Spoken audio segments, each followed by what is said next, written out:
நாயகனுக்கு வந்து படம் ரிலீஸ் ஆகிறதுக்கு முன்னாடியே டாக் இருந்தது. எவ்வளோ டாக் இருந்ததுன்னா, ஆர் வெங்கட்ராமன் அவர் வந்து படம் வந்து ரிலீஸே ஆகல. கஷ்டத்துல இருந்தது. அப்போ வந்து அவரோட ஆஃபீஸ்லேருந்து ராஷ்டிரபதி பவன்லேருந்து ஃபோன்.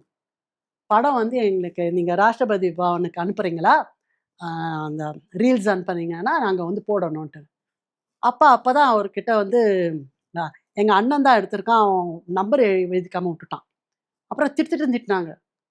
நம்ம அட்லீஸ்ட் நம்ம படம் ரிலீஸ்க்காவது அவர கேட்கலாமே அப்படின்ட்டுன்னு. அதுக்கப்புறம் திருப்பி அவங்க ஃபோன் பண்ண உடனே பெரியப்பா பேசினாங்க. பெரியப்பா இல்ல, அப்பா பேசினாங்க. பேசிட்டு இது மாரி, "இல்ல படம் ரிலீஸ் சென்சார்ல மாட்டின்ட்டு இருக்கு. சென்சார் ஆனதுக்கப்புறம் தான் நாங்க குடுக்க முடியும்ன்னு."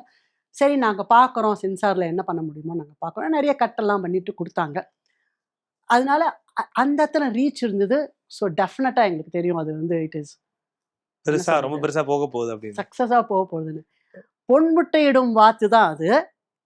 பட் அந்த பொண்ணு வந்து எங்களுக்கு இடல. அந்த அந்த வாத்து வந்து அந்த பொன்முட்டைய எங்களுக்கு இடல. புக்தா ஃபிலிம்ஸ்க்கு இடல. ஜீவிக்கு இட்டுது. ஆனா அதுக்கப்புறமா